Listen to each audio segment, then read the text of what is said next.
Chapter 7. The Pool Hall. Johnny was walking to school just after breakfast on Monday, his head lost in thought, rehearsing facts for the day's history test. He was startled by a sarcastic voice directly to his right. "I see. It's the silent treatment today. What a fine way to meet a dear friend." Without looking, Johnny knew it was Mary Beth. She typically joined him where he turned left on High Ridge Street, and it was their custom to walk the last few blocks together. Each tended to walk quickly to their meeting point and proceeded from there at a much slower pace. "I'm sorry, Mary Beth," he apologized. "You know I'm not like that, especially not with you. Are you ready for the test on the last battles of the Civil War? I'm having a hard time remembering the order of the battles. If I can get the order right, I think I'll be okay." "It's just the opposite for me. I remember the order all right, but how each affected the outcome of the war trips me up. Maybe we can help each other figure it out at lunch, and then we can go right in and take it fresh." "That sounds like a good plan. Kinda wish I'd thought of it first," Johnny said. "How was your weekend? Were there any exciting society parties at the Jameson residence? Did you have some famous visitors that'll make for a grand story in the Townsend Gazette?" "Oh yes, President Johnson came, and the Queen of England, and—" She chided. "Oh, of course not, silly, but only dinner with the district representative to the State House. We also celebrated the twins' birthdays and had some of the other sophomore class over." "I bet that was so much fun. What new toys did Gerald and Calvin get this year?" "Nothing too extravagant this time. Both got some new clothes. Gerald got a new guitar, and Calvin's big gift was new tennis equipment. How about that brood of yours? What trouble and mayhem did all of you cause this weekend?" "Funny you should put it that way," Johnny said, and then proceeded to recount Eliza Beth's escapade in search of the park. The way he described it, Mary Beth almost wanted to laugh, but she knew how serious it could become. Her eyes widened when he got to the part about Chief Barton. She only said, "You must have been nearly coming out of your skin.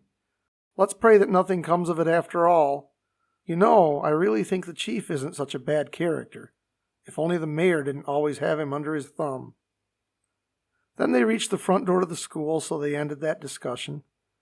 They always came early. If they waited too long, they'd be walking with the other teenagers from the home, and they preferred a more private conversation. The first door was Mr. Samuel's room, and here they needed to part. Johnny always stopped by his mentor's room for a chat before heading to homeroom. Johnny took Mary Beth by both hands and said, "Bye for now. I'll see you second period."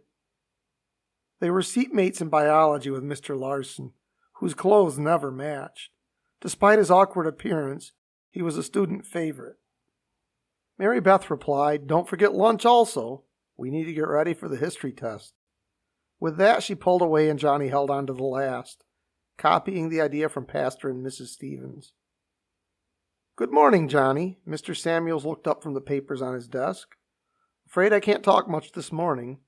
I'm stressing out about the final additions to the Civil War test. I've never taught anything but math. It's quite an adjustment. I also need to be ready for the chapter review and statistics." Johnny commented, "You know, I've been thinking maybe you could have talked Principal Shoemaker into letting you teach a combined class for history and statistics. They work together in such easy and interesting ways. And then you'd have 1 hour free." Mr. Samuels chuckled, then said, "Johnny, leave it to you to come up with such a fantastic idea. You are indeed Mr. Efficiency. That's how you get so much done in a day, always figuring out ways to combine it all into one." Johnny sighed. If only that were possible. So much of it has to stay in its own little box. Whenever my mind is free, I think through my classwork and such. But for more than that, I'd need to be able to be in 2 places at once. Efficient or not, I haven't figured out how to pull that one off yet. Johnny let Mr. Samuels get back to work as he studied the chart on the chalkboard for the Civil War battles. Mary Beth continued to the office to find Mrs. Samuels, who worked as the school secretary. Mrs. Samuels always joked this was so that she could be near to her husband. Mrs. Samuels was to Mary Beth what her husband was to Johnny, a mentor and an encourager. As Mary Beth entered the room, Mrs. Samuels called out, "Good morning, Mary Beth. How are you this lovely morning? You do look a mite bit concerned." "Oh, I'm fine. I'm just a little preoccupied with a big test I have today. I don't feel like I'm at all ready for it. I trust you saw Mr. Stewart safely to my husband's room. How are you two getting on these days? Yes, he's down there talking with your husband now. We're getting on fine, I suppose. I've gotten to know him about as well as you can know anybody, and yet I still feel like I don't know him as well as I'd like. That's not such a bad sign, you know. You have not gone through many trying times together or separately. Now don't make that face at me, young lady. I know things have not been so rosy, but nothing compared to sickness and poverty and such as others have endured. I know, but still, what if times like that never come? Are you saying that it's impossible to truly know each other in that case? Not necessarily, my dear. Besides, you and Johnny have not spent enough time with anyone to have a basis for comparison.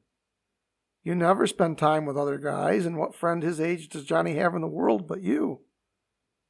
Are you saying I should forget about Johnny and move on? Some friend I'd be. You said it yourself. Who else does Johnny have besides me? Anyhow, I told you we're getting along just fine. Take it easy, dear. Mrs. Samuel's voice dropped to a soothing tone. I'm suggesting nothing of the sort. I just don't want to see you rushing off into something just because you're too familiar with one another. It takes more than familiarity, and anything that makes your relationship stronger in the end is a good thing for both of you, isn't it? And I did bring the whole subject up myself, didn't I? Mary Beth reflected. I suppose it's pretty much the same thing my aunt meant when she told me I needed more life experiences to know anything about anything. All too soon, Johnny and Mary Beth were saying goodbye to their mentors and scurrying off to homerooms. Mary Beth made her way off to art class. As Johnny entered Mrs. Sand's room, she'd already begun taking roll, even though class didn't start for another 5 minutes. She said in her usual monotone, "Cutting it a little close as usual, Mr. Stewart. I think you'd take advantage of the morning to improve your English grades. But never mind that now. Please take your seat." These comments always confounded Johnny. He often felt like bringing up the fact that he was already getting an A in her class. This never seemed to him to be the proper way to respond, so he bit his tongue and only said, "Yes, ma'am. I'll keep that in mind." For the rest of the day, it was all work and no play. Even at lunch, Johnny and Mary Beth were diligently studying Civil War battles instead of the usual conversation about the children in the orphanage and life in the Jameson home. The mashed potatoes were shaped to serve as various battlegrounds, with cut-up pieces of Swiss steak serving as various battalions, and peas being dotted about to show troop movements. Johnny illustrated all the logistics of each battle, and Mary Beth helped him remember them in the right order.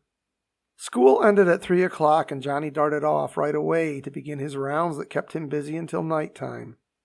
With graduation just around the corner, Johnny worked various odd jobs around town to save up some money. Johnny quickly and quietly finished each task without attracting much attention. He had little time for small talk and explaining himself to everyone who stared after. This led many to see him as some sort of derelict or vagabond, wandering aimlessly about town, or worse, prowling about looking for trouble. Johnny began working as soon as he was old enough. He had already been putting away money for a long time. Over the years, he took many different jobs, cleaning bathrooms, washing dishes, sweeping floors, and delivering papers, among others. His future depended on having something to start with. His first stop on Mondays, Wednesdays, and Fridays was the town clerk's office. Fortunately, it was close to the school, and if he made it by 3:45, they paid him from the even half hour. Mrs. Knorr, the office manager, knew he'd start right away even if he missed this deadline, so she figured it balanced out right in the end. Johnny happened to run into Mary Beth just outside the school door. After not noticing her presence this morning, he felt he needed to stop and give her a better greeting. "Hey, Mary Beth. How do you think you did on that test?" "I feel pretty good about it myself." "Johnny," she responded. "How nice that I get to see you before you head off to work." "I don't know about the test. You know I never feel like it has gone very well even when it turns out right in the end." Johnny gave a laugh and added, "You know, during the test I couldn't help thinking of the cafeteria food engaged in mortal combat with each other. That gives new meaning to food fight, don't you think?" "Me too," Mary sheepishly admitted. "In fact, I started to write the peas once and had to erase it. Isn't that funny?" In fact, as Mr. Samuels graded papers that evening, he circled one reference to mashed potatoes on her paper. He had to read it a second time to make sure that he wasn't seeing things. They chatted for a short while longer, but Mary Beth knew he was on a tight schedule. She said, "No time to chat now, Johnny. You won't be happy if you need to work late and miss seeing Elizabeth later. Now fly, quickly." The conversation put Johnny behind schedule, even though the clerk's office was only 6 blocks from school. To make up for lost time, Johnny jogged quickly along, even hurtling over the shrubs on the corner lot of old Mr. Jones. Mr. Jones was working on trimming them at the time. He just bent over to pick up a stick as Johnny leapt right over his head. Noticing the old bachelor, Johnny called out, "Good afternoon, sir. Fine job on the bushes." Mr. Jones was a good-tempered man and merely cried after Johnny, "Afternoon, young man. Come again when you can stay longer." Then under his breath, and more to himself, "Lucky fellow. I wish I still had that energy." The big hand struck 9 just as Johnny punched in. The office manager merely smirked and said, if you didn't work so much, you could do well on the school's track team. From her corner window, Mrs. Knorr had a perfect view of his hurdling prowess. Johnny merely thanked her and went straight to his work. He filed papers, straightened things up, and swept up the offices, working quickly to finish by 5 o'clock. The first file he grabbed read Winston, James Williams, which would be in the last drawer. That drawer always stuck, and Johnny gave it an extra strong tug today. But he heard paper crinkling as it finally gave way. Stooping to investigate, he saw the corner of a manila folder sticking out underneath the drawer. He thought, now that would explain that drawer always sticking. Carefully, Johnny removed the bottom drawer and found 3 files stuck in the slides, obviously for a long time. He returned the drawer to its slides and found it now slid without any difficulty. He filed Mr. Winston and set to examining the mangled folders. The first 2 only needed straightened out and filed, but found the third folder mangled beyond usefulness. Johnny grabbed a new folder and looked over the documents for the proper name. With a quick glance, he saw Zilber, Jonas Ezekiel on one document, and the names Phillips, Jacob, and Martha, and decided to bring it to Mrs. Knorr's attention. She barely looked at them and handed them back. Adoption papers. They must have been filed under the child's name, Zilber, or they wouldn't have been in that drawer. Johnny wrote Zilber on the folder and filed it away. He barely finished the sweeping when he saw Mrs. Knorr going to the time clock. It was already 5 and time for the next job. Mrs. Knorr stopped him and said, "Johnny, I heard Pastor and the mayor talking in church on Sunday. Maybe you don't know, and I probably should not say anything, but it seems the orphanage is having some issues with their mortgage." "Yes, Mrs. Knorr, I am already aware of that."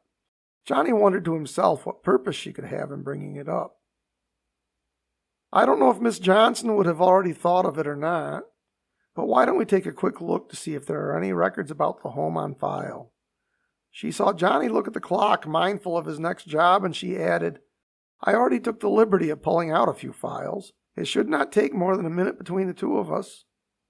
Johnny found 3 envelopes from the mayor's office, but the name of the mayor was not familiar. Clearly the letter predated Mayor Phillips' tenure. One was written to a Miss Travis at the orphanage address, and a second to the manager at the bank. Both were stamped and sealed, but clearly never sent. The third simply had city clerk's copy written on it and was open. 2 unsent copies seemed rather curious, so Mrs. Knorr opened it and began to read it, with Johnny pausing in his search to see what it might mean. She put her hand to her mouth in unbelief and then smiled. "Johnny, this is exactly the sort of thing I was hoping to find. This letter is about 10 years old, and it seems the town council voted to pay off the home's mortgage as a gift. I wonder why they did not follow through." Johnny looked at it and looked again at the 2 unsealed letters. "Mrs. Knorr, look. The letter is signed by a J. Phillips, city clerk. Is that the same Phillips as the present mayor?" "Yes, he was the city clerk for a long time before he was elected mayor. In fact, I think the date on that letter seems to be a few days before he took office. I'll bet the letter just got lost in the confusion of that transition. Here, take this letter to Miss Johnson. After all, it is addressed to the home anyhow, albeit Miss Johnson's predecessor. Johnny tucked the letter in his coat pocket and headed to the hardware store, which was open until 6:30. Mrs. Knorr noticed the seal on the bank letter was nearly broken anyhow, so she opened it and looked at that letter as well. The letter was signed J. Phillips as the other, but the same name also appeared in the letter within a list of the bank's board of directors. It seemed to the clerk all the more unlikely this information being lost was merely an oversight. She bit her lip as she wondered what the mayor's reaction would be. Johnny always began at the hardware store by running any last-minute orders around to different merchants in town before they closed up shop for the day. Today, Johnny had to run some hinges and screws to the post office, a box of finishing nails and a tin of wood stain to the cabinet maker, and a tin of grease to the bicycle shop.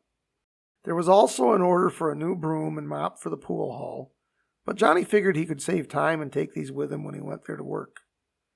No doubt they were for his use anyhow. He ran over to the post office first and then headed to the bike shop. Judge Ransom was there picking up a specially ordered bicycle for his grandson. It caught Johnny by surprise when the judge asked, "You there, son? I've seen you around a bit. Don't you work in the clerk's office? Tell me, what's your name? I don't believe I've ever known it." "Yes, sir, only 3 hours a week." Johnny's voice had the slightest quiver. "My name is Jonathan Elijah Stewart, sir, but I go by Johnny." He was very curious why the judge suddenly wanted to know his name, but he didn't dare ask. Judge Ransom continued, "You're the chief orphan boy, aren't you? Out there at Miss Johnson's place?" To which Johnny only nodded. "Can you deliver a message to Widow Jackson next door? She needs to see me about some permits. I have a few questions for her." "Yes, sir, I'll do that, sir. Is there anything else?" He could see the judge seemed to be pondering some other items. Finally, Judge Ransom replied, "No, thank you, Mr. Stewart. That'll be all." With that, Johnny got out of the store as quickly as he could. When Johnny arrived at the cabinet shop, he just happened to run into Widow Jackson.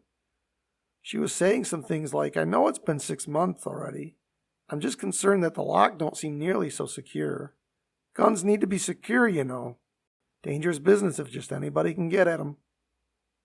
The widow greeted Johnny when he first came in, but realized he was waiting to speak with her and paused to ask his business. After he delivered the message, she only said, "Guess I need to be reminding him about that Constitution again. Right to bear arms and such. Bother that meddlesome man anyhow." Johnny ran back to sweep up the hardware store and empty the trash.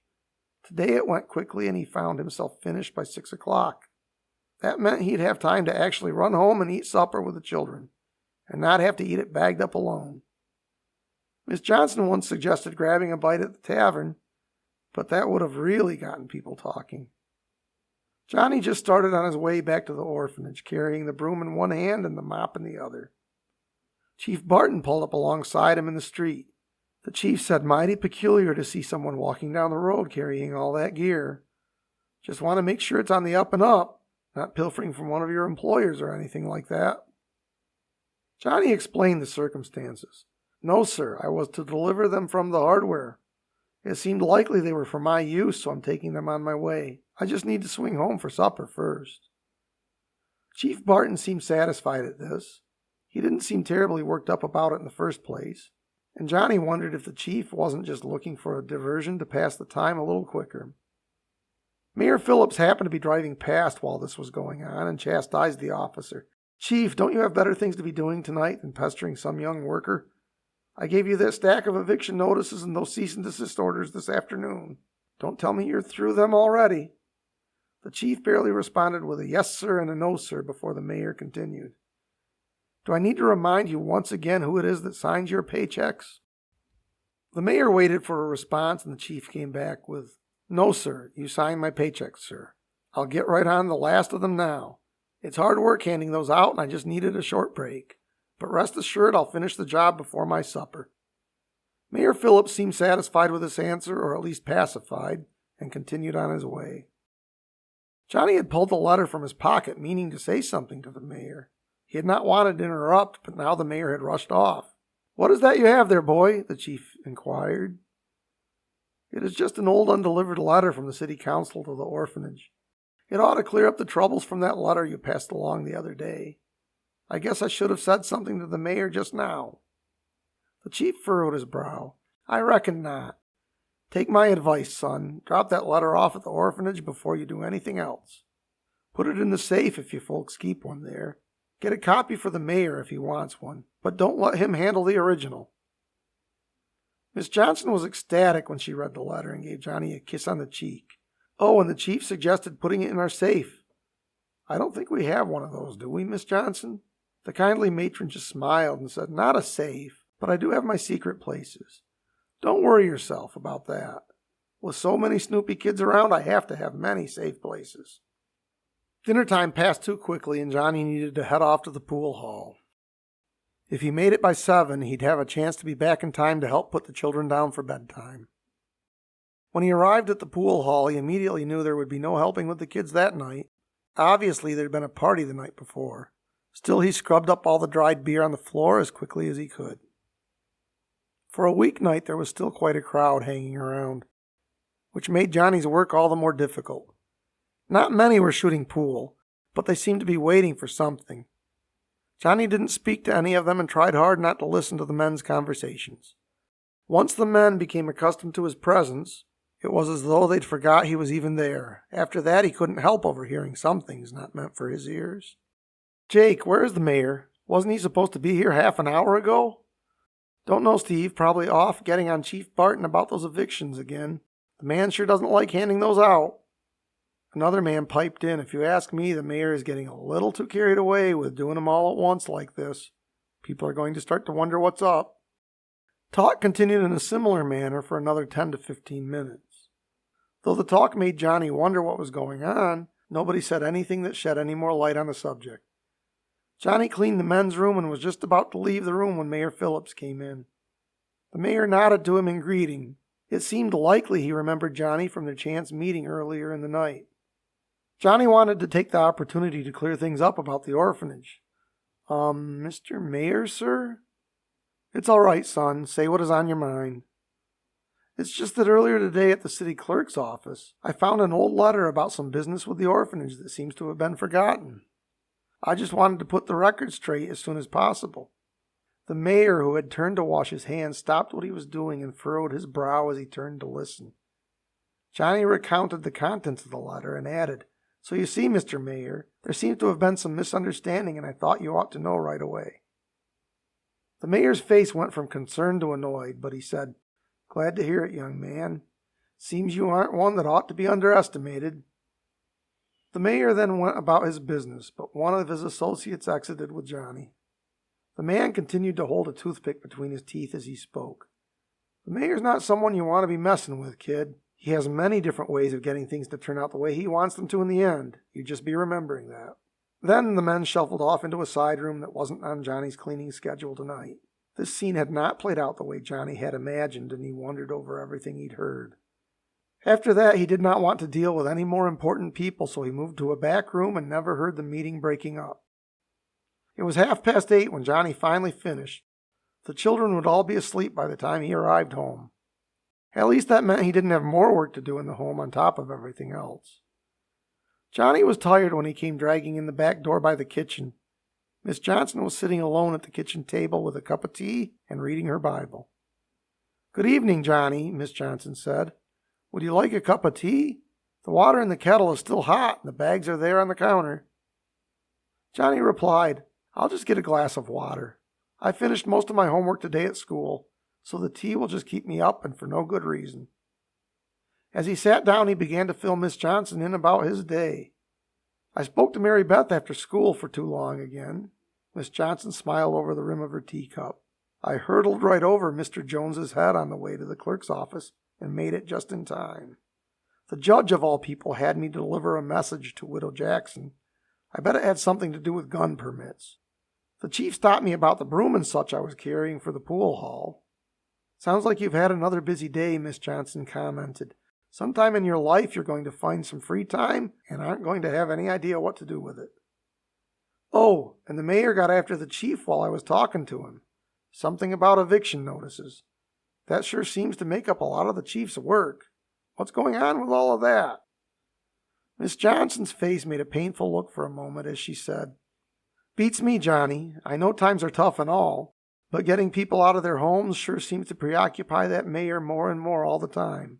Sure don't seem healthy for a town to keep knocking down buildings like they've done around here lately. Well, how was the day for you, he asked. The morning was same as always. Too much work for a woman my age, I think. But it just wouldn't do to send Eliza off to the public school, which would sure cause a ruckus. All the kids have been acting contrary all day. Maybe a storm is coming in.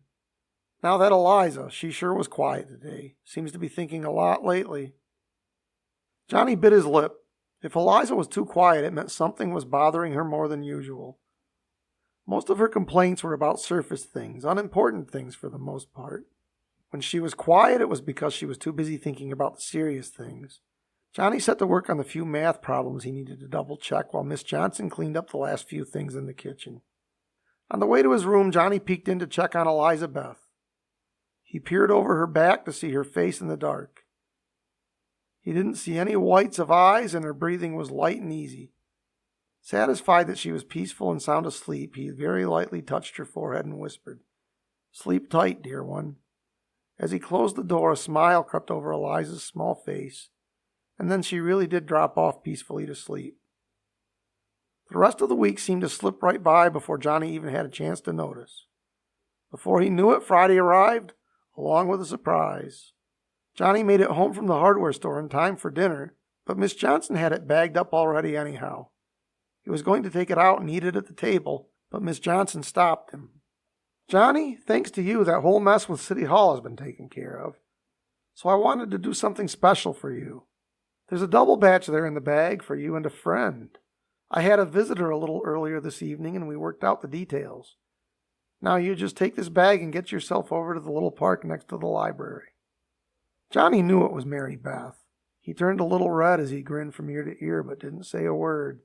For a thank you, he just gave Miss Johnson a peck on the cheek and darted on out the door. Miss Johnson only commented, "Well, I do declare." She stopped, noticing all the curious eyes on her. "Now, children, get back to your eating. The food won't be staying warm all night." "Mary Beth," Johnny announced quietly as he entered the small park. "How in the world did you manage to get away from the Jameson household for this? Surely your parents didn't give you permission." "They don't keep me on that short of a leash," Mary Beth giggled. "At least not when they don't know my appointment at the hair salon has been canceled. It seems that Mrs. Jacobs' daughter had her baby this morning." "Mary Beth, shame on you, but I'm glad you're here. I'm afraid that I don't have very long to eat dinner, so we won't get much visiting done." He began to take items out of the bag and set them up. He got a quizzical look on his face as he pulled out a candlestick, and shortly afterwards he found a book of matches to light it. "A candlelight dinner," she laughed to see Johnny's face. "Isn't Miss Johnson just the sweetest thing?" Mary Beth took the candle, set it in the middle of the table, and lit it. "There, it gives a little atmosphere to the park. It might make it a little bit warmer as well." Johnny took that as a hint. He removed his jacket and laid it across her shoulders. After setting out the food, they began eating, and then there wasn't much talking. It seemed odd to go to all that trouble to meet and then not say much of anything, but neither of them felt much need for talking. It was just nice to be in each other's company. Soon Johnny ran off to work and Mary Beth skipped home.